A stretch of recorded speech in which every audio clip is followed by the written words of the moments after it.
대화가 정말 어렵다. 네네. 예. 유독 또 요즘 그 텍스트로 사실은 우리가 또 얘기를 많이 하고 소통을 하다 보니까 그렇죠. 예. 카톡으로 대화를 시작하고 DM으로 대화를 마무리하는 맞아요. 세상이니까요. 맞아요. 왜 그렇게 사람들은 나쁜 말을 하는가? 예, 대화의 어떤 이런 것에 대한 답을 얻으셨습니까? 그렇죠. 이제 주먹 하나로 끝나요.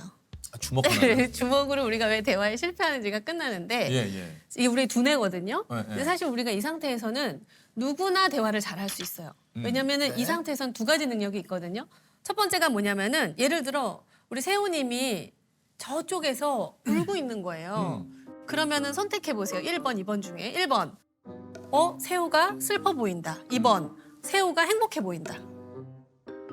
1번이죠. 그렇죠. 예. 너무 쉽죠. 네, 너무 쉽죠. 이게 상대를 공감하는 거잖아요. 이 능력이 있어요.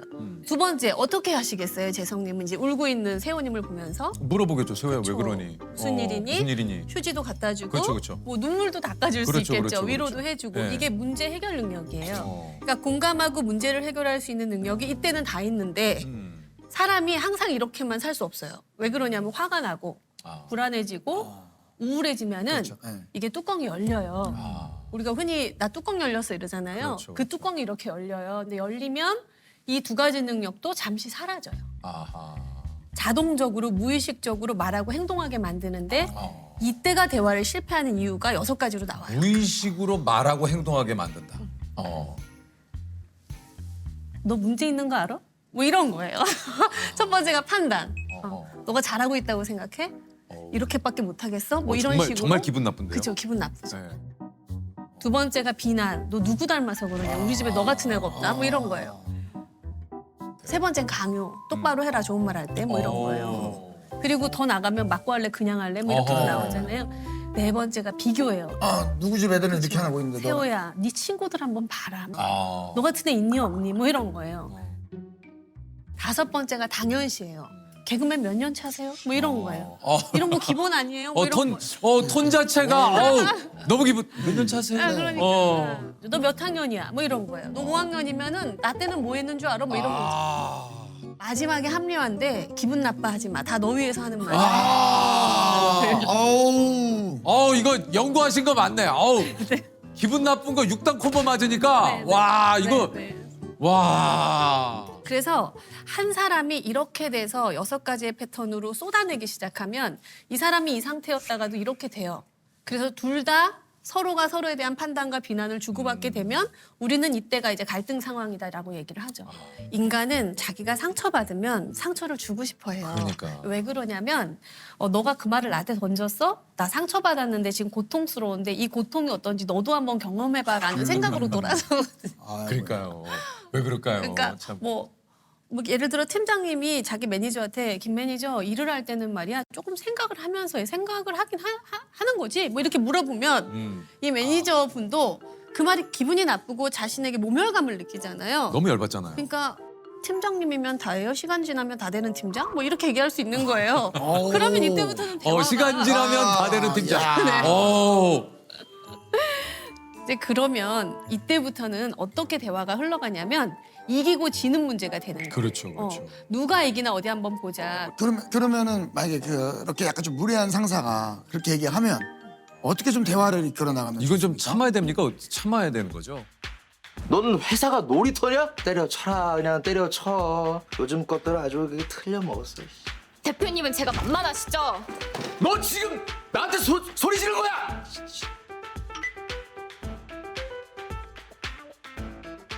힘이 없는 사람이 이 말을 들을 때 내가 이걸 어떻게 반응해야 그러니까요. 되냐는 질문이잖아요. 그게 제일 궁금합니다. 이때는 이 사람이 실제 하려는 말이 뭔지로 돌려줘야 돼요. 예를 들어서 야 꺼져. 너 생각이 있어 없어? 이렇게 말할 수 있잖아요. 이럴 때 정말 생각이 있는지 없는지가 궁금해서 묻는 게 그건 아니에요. 아니죠. 왜냐하면 대부분은 그때 뚜껑이 열려서 나도 모르게 나온 말이거든요. 비난하고 싶어서. 그런데 팀장님 너 생각이 없어? 라고 제가 들었는데 제가 잘 들은 게 맞습니까? 물어보는 거예요. 그러면 그건 아니고 왜 일을 이렇게 했냐고 라고 자기가 하고 싶은 말로 약간 돌아서요. 돌아서겠죠. 그래서 들은 말을 그대로 반복해주면 말을 했던 사람이 그 말을 다시 듣고 자기가 실수했다는 걸 알 수 있어요. 그런데 이럴 때는 내가 팀장님 잠시 시간을 주시죠. 제가 보고 다시 말씀드리겠습니다. 그리고 혹시 팀장님 어떤 일이 무슨 일이 좀 있으셨나요? 시간을 줘야 돼요. 시간을 좀 줘야 돼. 왜냐면 상대도 이 상태잖아요. 상대도 좀 덮을 시간이 필요해요. 저희가 그렇죠. 최소 15초에서 최대 15분까지. 음. 그 정도의 시간만 있어도 스스로 뚜껑을 그 시간이 지나면 좀 덮으세요. 그리고 나서 다시 대화하면 세호 씨 그때 내가 그 말했던 건 좀 미안한데 내가 하려고 했던 말은 하면서 좀 다시 바꾸시죠. 아니 그 정말 이게 좀 직장에서 대화를 잘하는 사람과 잘 못하는 사람 이것도 좀 구별이 될까요? 그렇죠. 직장에서 대화를 잘하시는 분들은 일단 비구체적인 말, 모호한 말, 부정적인 말을 안 써요. 다시 말하면 아주 구체적으로 얘기해요. 열정을 갖고 일하세요. 이런 말 안 해요. 이런 말 안 해요. 야 자신감을 갖고 행동해. 이렇게 말 안 해요. 자신감 있게 해. 자신감 있게. 근데 그게 자신감이 어떻게 살 수 있는 것도 아니고. 아니고 우리가 아이들한테 말할 때도 7살 애한테 너가 지금부터 빨래 이런 거 못 시키잖아요. 못 시키죠. 엄마가 빨래해서 개켜놓으면 요거 새우가 서랍에 넣어줘. 요거는 할 수 있잖아요. 실현 가능하고 구체적으로 얘기한다는 거. 그거 되게 중요한 것 같아요. 되게 중요한 부분이고요. 실현 가능하고 구체적으로 얘기를 해요. 듣고 싶어 하지 않는 말들 이런 거 말고 또 뭐 어떤 거 있습니까? 보편적인데 첫 번째는 존재를 부정하는 말. 그러니까 세호 씨는 여기서 빠지죠. 뭐 이런 거. 아우. 없어도 된다 이런 거. 야 그냥 없어도 주먹을 부른다. 주먹을 불어. 너무 섭섭해지는 말이죠. 어. 이게 참 그렇죠. 기분이 첫 번째가 그거예요. 너무 확상하는데요, 기분이. 하지 마요. 그 대신 넌 아무것도 하지 마. 뭐 이런 거. 아우, 씨. 야, 네가 하지 마. 씨. 그렇죠. 어. 두 번째가 책임을 회피하는 말. 세훈 씨가 아이디어 냈으니까 세훈 씨가 결과를 책임져요. 이런 거. 너무 부담스럽잖아요. 세 번째가 압권인데 세 번째는 뭐예요? 너 요즘에 소문 안 좋더라. 뭐 이런 거. 아, 진짜 기분 나쁘다. 이게 세 번째가 사회적 평가 위협이라고 해서 인간에게 그 스트레스 호르몬인 코르티졸을 확 올려요. 야, 이게 그거구나. 사회적인 평가 위협. 위협이에요. 예. 이거 좋다. 이거 외워놔야겠다. 사회적인 평가 위협. 예전에 한 팀장님이 중역이 자기를 방에 불러가지고는 6개월 됐는데 이 팀에 온 지 자기 밑으로 한 60명의 팀원이 있는데 김 팀장 오고 나서 조직 문화가 개판이라는 말이 들려. 6개월 만에? 네, 이렇게 한 거예요. 그 60명 중에 누가 그런 말을 했는지 모르잖아요. 그러니까 다 모르죠. 싫어지더래요. 그럼 다 싫어지지. 네, 이런 거예요. 그러니까 그리고 내가 어떤 평가를 받을지가 너무 위협적이 되니까 말 한마디 하기도 되게 조심스럽고 나쁜 말도 못하겠고 칭찬도 잘 못하겠고 너무 입이 막혀가지고 힘들었대요. 아니 근데 조직 문화가 개선되기를 원했다면 그렇게 얘기하면 안 되는 거 아닙니까? 그렇죠. 들려오는 얘기 중에 혹시 참고할 만한 얘기 있는 것 같아요. 한번 누굴 만나봐라든가 내지는 왜 이렇게 됐을까를 얘기를 해줘야지. 개판이 됐으니까 어떡하라는 거예요? 참 제 대화를 잘하시네요. 아니 너무 열받잖아요. 맞아요. 그렇게 얘기했었어야 되는 거예요. 어. 김 팀장, 내가 조직 문화가 염려가 그렇지. 되는데 우리가 좀 더 친밀하게 그렇죠. 그리고 화합하기 위해서는 우리 김 팀장이 최소한 각 팀의 우리 부서장들한테는 만나서 어떻게 된 일인지 뭐가 부족한지를 좀 들어봐. 들어봐. 이렇게 얘기해줬으면 대화는 아주 스무스하게 그럼요. 됐겠죠. 네. 아니 정말 이 진짜 그렇다면 이게 궁금하실 겁니다. 다들 뭐 저도 그렇습니다만 대화를 잘하기 위해서는 어떻게 해야 되는가? 예. 대화를 잘 배우는 아주 빠른 방법은 뭐냐면 네 문제는 이거야를 말하는 게 아니라 나에게 중요한 건 이거야를 표현할 수 있는 훈련을 끊임없이 해보는 거예요. 예를 들면은 이제 아이가 있으시잖아요. 있죠. 근데 아이를 보면 아빠로서 내 아이의 좋은 점도 있지만 안 좋은 점도 당연히 그렇죠, 보이거든요. 그렇죠, 보이죠. 그러면 넌 왜 이렇게 게을러 터졌냐? 네 문제는 게으르다는 거야. 이렇게 말하고 싶을 때가 있어요. 있어요. 근데 그렇다고 해서 걔가 부지런해지진 않아요. 맞아요. 그렇죠. 네. 그럴 때 내가 원하는 걸 말해보는 거예요. 예를 들면 뭐 자녀 이름이 재현이라고 한다면 재현아 너 내가 왜 이렇게 게으르니? 라고 말하는 게 아니라 아빠한테 중요한 건 우리가 같이 사는 거실은 좀 깨끗했으면 좋겠는 거야. 그러니까 너가 먹은 건 좀 치워줬으면 좋겠어. 라고 말해보는 거예요. 야, 근데 이거 쉽지 이거 쉽지 않아. 와, 이거 이 순간적으로 내가 하고 싶은 원하는 것을 이 치환하는 게 쉽지 않은데. 그러니까 이것도 훈련이 필요하고 훈련이죠. 연습이 필요하다는 얘기죠. 근데 이 연습을 하다 보면 너무 재밌어요. 유독 그 주변에 보면은 가끔 그런 분들이 좀 계세요. 이렇게 말을 참 듣기 좋게 한다, 말을 예쁘게 한다, 네. 라는 분들이 좀 계시긴 하거든요. 행복한 사람들의 말 습관이 있다고 그래요. 행복한 사람들은요, 일단 우리 생각을 우리가 인지라고 얘기하잖아요. 자신의 인지를 조절하는 전략이 굉장히 긍정적이에요. 아. 그러니까 쉽게 말하면 어려운 일을 경험해도 괜찮아, 우리 방법이 있을 거야. 그래. 이런 희망을 주는 말을 잘하고 가다가 이제 길을 넘어지면 아이씨 오늘 재수 없네 뭐 이렇게 말하시는 분도 계시지만 야 오늘 액땜했다. 오늘 요 정도 다치기를 다행이다. 이렇게 말하시는 분들도 계시잖아요. 있죠. 그러니까 자신의 어떤 상실이나 아픔의 사건을 긍정적으로 재처리하는 능력이 좋은 분들, 이 훈련이 되신 분들은 대화를 되게 잘해요. 그러니까 이게 좀 행복한 사람들의 말 습관에 대해서 좀 여쭤보기도 했지만 반대로 행복하지 않은 분들의 말 습관도 좀 있습니까? 있죠.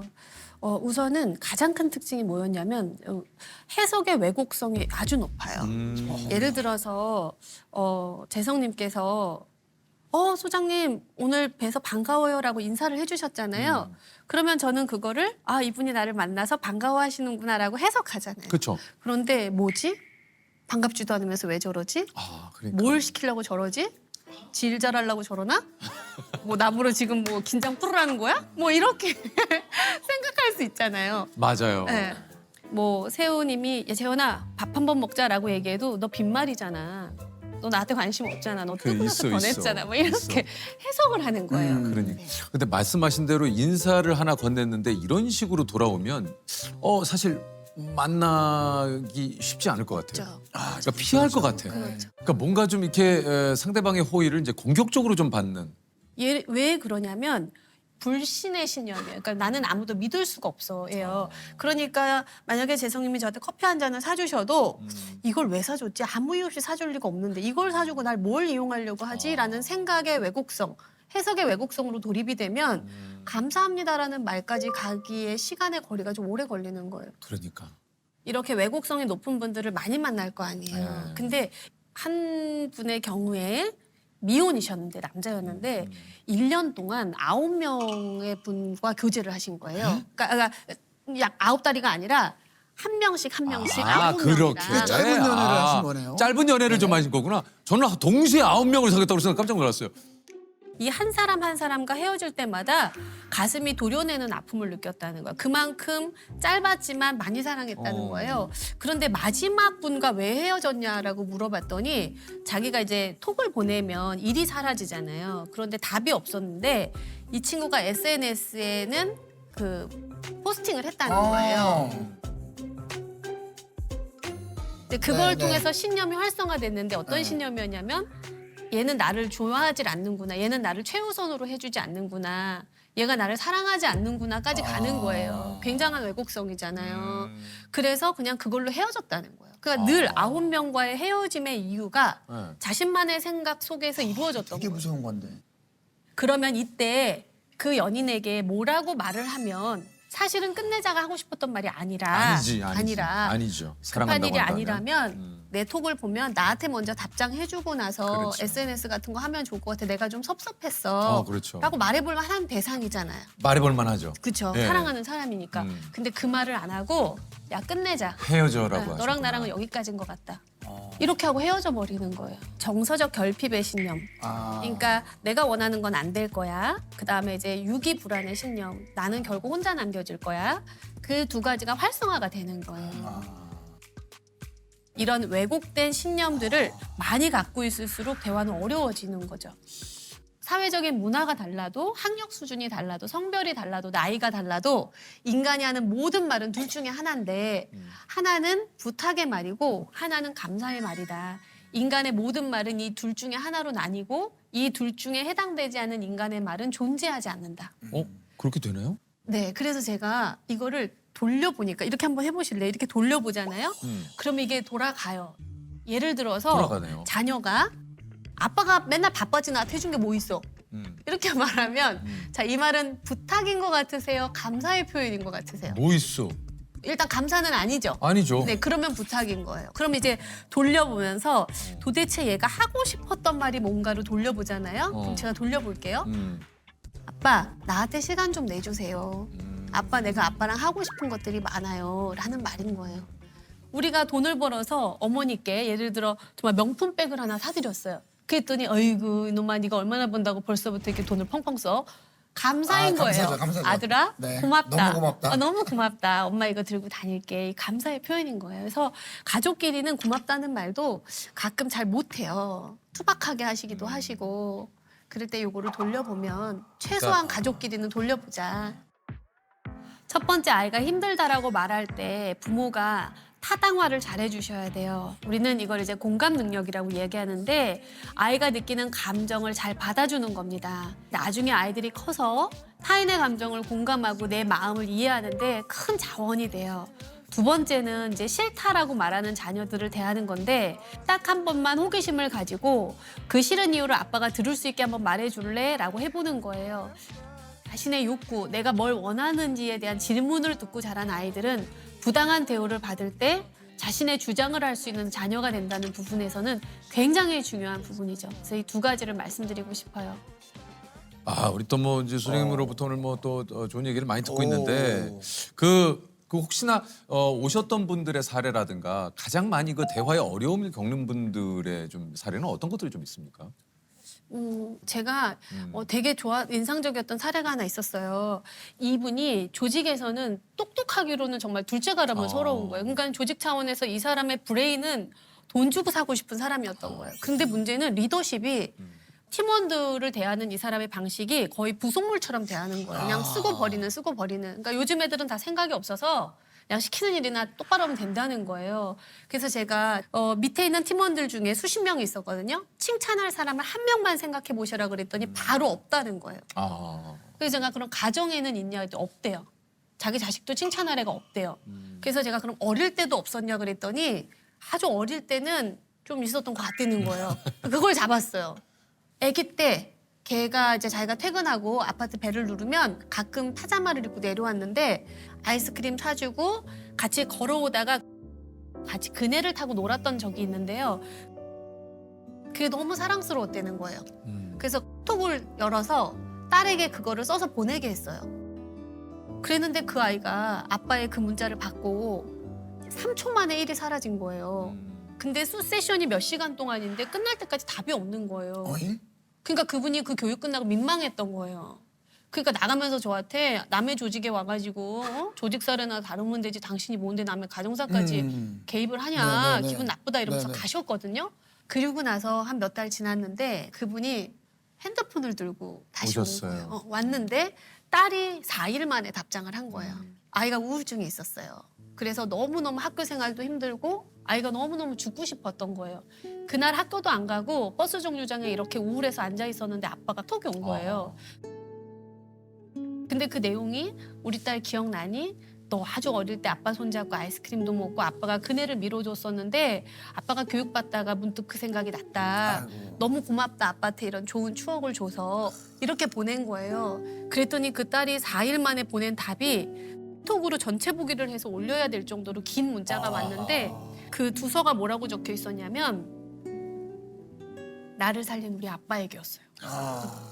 그리고 쭉 써서 아빠한테 문자를 받고 내가 바로 답을 할 수 없었던 이유는 내가 사는 게 너무 힘들고 괴로웠는데 아빠가 말한 그날이 자기도 기억이 난다는 거예요. 그래서 자기한테 힘을 줘서 고맙다고 이렇게 쭉 길게 써서 보냈는데 그분이 저한테 무슨 고백을 하셨냐면 고마움을 말한다는 거, 칭찬을 말한다는 게 조직에 왜 필요한가, 그러니까요. 내 인생에 왜 필요한지를 딸을 통해서 너무 많이 배웠다고 이렇게 저한테 얘기를 해주셔서 그날 둘이 끌어안고 울었어요. 아이고. 아이고. 아이고. 되게 감동이었었어요. 예, 예.